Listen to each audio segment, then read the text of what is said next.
একটা আলোচনাতে অনেক আত্মবিশ্বাস নিয়ে সাহস নিয়ে বলেছিলাম যে মেহেদী হাসান মিরাজকে এখনই ওয়ানডে থেকে সরিয়ে দেওয়ার পরিকল্পনা নেই, বোর্ডে আলোচনাও হয়নি। দেখুন, এখন পর্যন্ত সেটা হয়নি। আবার এটাও বলেছিলাম যে সাউথ আফ্রিকাতে যে বিশ্বকাপটা হবে সেখানে মিরাজ সবগুলো ম্যাচ খেলবেন কি খেলবেন না সেটা নিয়েও একটা কনসার্ন আছে, মানে একটা একটা অস্বস্তি আছে, চিন্তা আছে যে এতগুলো ম্যাচ মেহেদী হাসান মিরাজ কি সব ম্যাচে সব দলের বিপক্ষে খেলতে পারবেন বা পরিকল্পনার সাথে যায়। সেজন্য তার অধিনায়কত্ব নিয়ে ভারত সফরের পর, মানে ভারত সিরিজ যেটা আছে দেশের মাটিতে এবং সাউথ আফ্রিকা সফরের পর হয়তোবা চূড়ান্ত সিদ্ধান্ত হবে। দেখুন, একটা বোর্ড মিটিং আছে, কয়েক ঘন্টা পরেই একটা বোর্ড মিটিং আছে। সেই মিটিংয়ে এই আলোচনা আসতে পারে যে মিরাজ যদি অধিনায়কত্ব করতে না পারেন, তার পারফরম্যান্স সাথে দলের পারফরমেন্স ভালো যদি না হয়, তাহলে অধিনায়ক কে হবেন। এই যে কে হবেন এটা বড় একটা প্রশ্ন। দেখুন, বাংলাদেশের প্রেক্ষাপটে এখন একটা অধিনায়ক খুঁজে পাওয়া খুবই কঠিন বিষয়। আমরা দেখেছি এর আগে লিটন দাস অধিনায়কত্ব করেছেন বিভিন্ন ফর্মেটে, একটা ম্যাচ দুইটা ম্যাচ করে, অবশেষে টি-20তে তাকে লং টাইমের জন্য দেয়া হয়েছে। টেস্টে আছেন শান্ত এবং ওয়ানডেতে আছেন মিরাজ। যদি মিরাজকে সরিয়ে দেওয়া হয় আর অপশন নেই, অপশন সেই দুই জায়গাতে, শান্ত অথবা লিটন দাস। দেখুন, এখন যে তিনটা ফর্মেট আছে, তিন ফর্মেটের ক্যাপ্টেন তো বললামই। ভাইস ক্যাপ্টেন কারা? টি-20তে ভাইস ক্যাপ্টেন ছিলেন সাইফ হাসান, তিনি নিজে সরে গেছেন, সেখানে হৃদয়। ওয়ানডেতে ভাইস ক্যাপ্টেন হচ্ছেন শান্ত, তার মানে মিরাজের ডেপুটি শান্ত। টেস্টে শান্ত ডেপুটি আবার মেহেদী হাসান মিরাজ। আপনি যদি চিন্তা করেন যে ভাইস ক্যাপ্টেন মানে তো ক্যাপ্টেন নাকি, অস্ট্রেলিয়ার বিপক্ষে একটা ম্যাচ খেলতে পারেননি মিরাজ, সেখানে কিন্তু ক্যাপ্টেন্সি শান্তই করেছেন এবং সেই ম্যাচটা বাংলাদেশ দল অনেক ক্লোজে গিয়ে হেরে গেছে। শেষ ম্যাচটা সবার হয়তো মনে আছে। তার মানে কি, যখন মিরাজ থাকবে না তখন শান্ত করবেন। শান্ত এর আগে অধিনায়কত্ব করেছেন 13 থেকে 14 ম্যাচে, মানে সব মিলিয়ে ওডিআইতে খারাপ করেননি, দারুণ পারফরমেন্স করেছেন। তার ব্যাটিং পারফরমেন্স ছিল অসাধারণ। মানে অধিনায়ক হিসেবে যেই 13 ম্যাচ খেলেছেন সেখানে 60-এর উপর তার গড় ছিল, দুটো সেঞ্চুরি ছিল, 4টা হাফ সেঞ্চুরি ছিল। কি দারুণ খেলেছেন।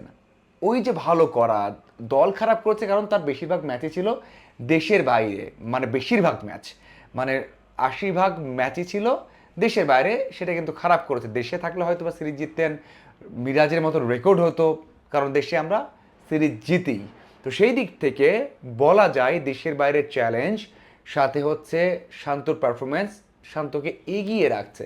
কিন্তু একটা কনসার্ন তৈরি হয়ে গেছে যে টেস্টের অধিনায়ক আবার ওয়ানডেতে অধিনায়কত্ব করবেন কিনা বা রাখা হবে কিনা, কারণ সারা ওয়ার্ল্ডে একটা প্র্যাকটিস আছে। সেই প্র্যাকটিসটা হচ্ছে যে রেড বল এবং হোয়াইট বল ক্যাপ্টেন, এটা আগেও ছিল, মানে বাংলাদেশের প্রেক্ষাপটেও এটা চিন্তা করা হয়েছে। বাংলাদেশের প্রেক্ষাপটে এটা অনেক আগে ভাবা হয়েছে, দুজন ক্যাপ্টেন এর আগেও ছিল, কিন্তু তিনজন করা অথবা এই প্র্যাকটিসটা ছিল না, সেটা সব শেষ বা যেটা চলছে সেটা আছে এখন। যদি কোনো কারণে আগের প্র্যাকটিসে বা ওয়ার্ল্ডে যেটা হচ্ছে, বড় দেশগুলো যেটা করছে, white ball red ball captaincy, সেটা যদি করতে যায় তাহলে লিটন দাস ওডিআই ক্যাপ্টেন হয়ে যান। Yes, Liton Das ODI captain হয়ে যায়, কারণ হচ্ছে তিনি টি-20তে অধিনায়কত্ব করতেন এবং ওডিআইতেও তিনি আসতে পারেন। বেশিরভাগ ওয়ানডে প্লেয়ার টি-20 খেলেন, টি-20 প্লেয়ার ওয়ানডে খেলেন। টেস্টের প্লেয়ার তো আর ওয়ানডে টি-20 ওইভাবে খেলছে না। যারা টেস্টের প্লেয়ার এরকম 5 থেকে 6 জন আছেন যারা শুধুমাত্র টেস্টই খেলেন। তো সেই দিক থেকে ওই যে ভালো বোঝাপড়া, ক্যাপ্টেন্স মেটেরিয়াল হওয়া, ক্যাপ্টেন হিসেবে দল চালানো ইজি করা, এই জন্য সাদা বল এবং লাল বলের ক্যাপ্টেনটা আলাদা করা হয়। এটা বাংলাদেশের প্রেক্ষাপটেও চিন্তা করা হয়েছে আগে, যদিও আমিরুল ইসলাম বুলবুলের সময় মিরাজকে হঠাৎ করে ক্যাপ্টেন্সি দিয়ে সেই জিনিসটা ভাঙা হয়েছে। বাংলাদেশে কি ছিল, মানে যখন টি-20 অধিনায়কত্ব বাদ দেওয়া হলো শান্তকে, তখন ওডিআই এবং টেস্টে কিন্তু তিনি চালিয়েছেন, টি-20 চালিয়েছেন লিটন দাস। তার মানে আলাদা ছিল, কিন্তু ওইটা মানে ইন্টারন্যাশনাল যে প্র্যাকটিসটা এখন যেটা ইজি হয় সেটা ছিল না। সারা দুনিয়াতে কিন্তু এখন ওই প্র্যাকটিসটা আছে, রেড বল এবং হোয়াইট বল। সেটা করা হলে লিটন দাস ক্যাপ্টেন হয়ে যাচ্ছেন, কারণ লিটন দাস টি-20তে আছেন, ওডিআইতে তাকে দেয়া হবে। অন্যদিকে শান্তর পারফরমেন্স ভালো, শান্তর ট্র্যাক রেকর্ড ভালো, শান্তর দল ভালো করেছে, কিন্তু শান্তর ডিসঅ্যাডভান্টেজ হচ্ছে তিনি টেস্ট অধিনায়ক। তার মানে কি, যদি এমনটা করতে হয় যে ওই প্র্যাকটিস রাখবে না নতুন করে চিন্তা করবে, তাহলে হয়তো বা শান্ত আসতে পারে। তাহলে শান্ত এই দলটাকে চালিয়েছেন, দলটাকে ভালোভাবে চালিয়েছেন এবং নিজে ভালো করেছেন, নিজে প্রেশার নেননি, দল চালানোর চেষ্টা করেছেন যখন সাকিব তামিম সবাই চলে গেছেন ওই কঠিন সময়ে। কিন্তু ওই যে ইন্টারন্যাশনাল প্র্যাকটিসটা ওটা করলে কি হবে, যদি ওটা না করতে চাই তাহলে লিটনকে বাদ দিয়ে মানে টি-20 অধিনায়কত্ব বাদ দিয়ে সেখানে শান্তকে নিয়ে এসে আবার 3 ফর্ম্যাটে দিতে হবে, অথবা সেখানে অন্য কাউকে ক্যাপ্টেন করে হয়তো ওডিআইতে শান্ত নয় অন্য কাউকে দেওয়া হলো, তাকে আবার ওডিআই টি-20তে ক্যাপ্টেন করা হলো, টেস্টে শান্তই থাকলো। মানে এটা একটা আরও বেশি কঠিন একটা প্রক্রিয়ায় চলে যায়। সেই প্রক্রিয়ায় না গিয়ে বোর্ড হয়তো বা চিন্তা করবে যে রেড বল এবং হোয়াইট বল, সেই ক্ষেত্রে অবশ্যই লিটন দাস অনেক এগিয়ে থাকবে, যেটা বাংলাদেশের প্রেক্ষাপটে দল চালানো ইজি হবে, শান্ত পিছিয়ে যাবে। কিন্তু আমার মনে হয়, যদি আমার কাছে মতামত চান, আমি আগেই বলেছি যে বাংলাদেশের প্রেক্ষাপটে কোনো একজন ক্রিকেটার 2-3টে ফর্মেটে টানা পারফর্ম করবেন, ভালোভাবে ক্যাপ্টেন্সি করবেন, এটা চিন্তা করা কঠিন। আপনি ওডিআই এর প্রেশারটা টি-20তে আসবে, টি-20 প্রেশারটা ওডিআইতে আসবে, যেটা কিনা লিটন দাসকে সমস্যায় ফেলতে পারে। আরেকটা বিষয় আছে, সেটা হচ্ছে লিটন দাস 2টা সিরিজ আগেই কিন্তু দলে বাইরে ছিলেন।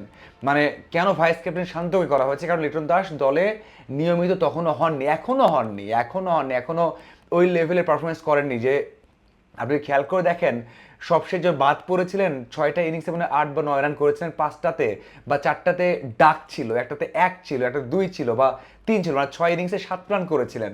তো ওইরকম পারফরমেন্স করার পর যখন দলে আসলেন, দলে তাকে স্থায়ী হতে হবে, ভালো করতে হবে, তারপর তো ক্যাপ্টেন হবেন।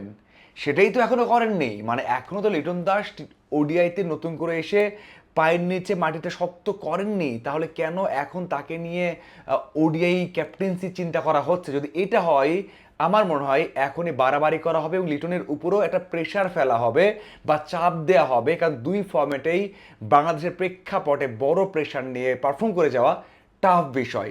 কারণ এটা অনেক বড় একটা সমালোচনার জায়গা থেকে থাকে। অন্যদিকে শান্ত 3 ফর্মেটে ক্যাপ্টেন্সি করেছেন, সেই প্রেশারটা নিয়েছেন আগে, ওডিআইতে নিজে ব্যাটিংটা দারুণ করেছেন, টি-20তে ভালো করতে পারেনি কিন্তু টেস্টে আবার দারুণ করেছেন, তাহলে শেষ দিকে আবার টেস্ট এবং ওডিআইয়ের ক্যাপ্টেন্সিও করেছেন, তো তাকেও তো দেওয়া যেতে পারে। আমার মনে হয় শান্ত একেবারে পিছিয়ে থাকবে না। এই বিষয়গুলো নিয়ে আলোচনা হবে বোর্ডে। যদিও আমি জেনেছিলাম যে ভারত সিরিজ এবং সাউথ আফ্রিকা সফরের পর আলোচনা হবে, তবে যেহেতু সময় কম, ওয়ার্ল্ড কাপের সময় কম, ওই দুটো সিরিজ চলে গেলে আর বেশি সময় থাকবে না নতুন অধিনায়কের সব কিছু বুঝে নেওয়ার বা দলকে তৈরি করার।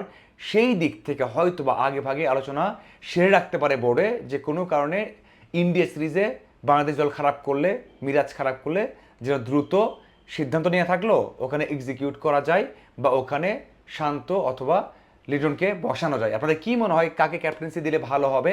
অবশ্যই জানাবেন। ধন্যবাদ সবাইকে।